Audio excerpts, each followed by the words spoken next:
مبدئيا كده انا ما عنديش مشكله ان انا اخسر، ما عنديش مشكله، عادي بتحصل، هي الكوره مكسب وخساره. عاش، الاهلي لعب احسن، اللعيبه كانت احسن في الملعب، كانت احسن مننا، كسبوا، مبروك عليكم. قبل بس ما اتكلم في اي حاجه، هي مش كوره الجزيري اللي الجون اللي اتلغى ده يا جدعان، مش الكوره جايه من دماغ اللعيب لايده، ولا هي جايه بايده وخبطه في دماغه، جايه من دماغه لايده، يعني المسافه قريبه، المسافه قريبه، يعني اذا الكوره غير مقصوده، زي ما كده بالظبط ضربه الجزاء اللي ما اتحسبتش للاهلي في ماتش سيراميكا لان هي غير متعمده. طب الجون بيتلغي ليه؟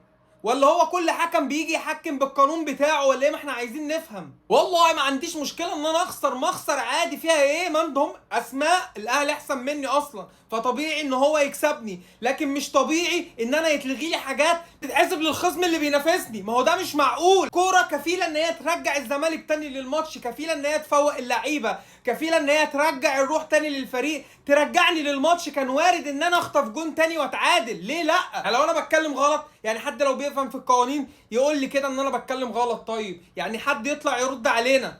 للاسف كابتن احمد عبد الرؤوف تعامل مع الماتش بشكل غلط. من الاول يا كابتن احمد، طالما انت ممكن تشارك حسام عبد المجيد، يبقى من الاول ما كنتش تقعده على الدكه، يبقى كان من الاول يبدا الماتش مع محمد اسماعيل. حرام حرام لما يبقى اللي مكسبين الاهلي بن شرقي اللي ما سجلش غير جون واحد في 4 شهور، في اخر 4 شهور، مروان عطيه اللي اصلا ما بيسجلش طول حياته مع الاهلي غير هي كوره واحده ضربه جزاء. حرام لما الاثنين لعيبه دول يكونوا هم اللي مخلصين الماتش للاهلي. زيزو والحريه اللي واخدها في ارض الملعب، لعيبه الاهلي كلها بتاخد الكره تديها لزيزو عشان عارفين ان هو جواه رد، عايز يرد في الملعب والكلام دوت. ازاي سايبه بالحريه ديت ياخد الكره ويرفعها لبن شرقي؟ غلطات كتير والله، غلطات كتير في ارض الملعب، والله حرام حرام والله.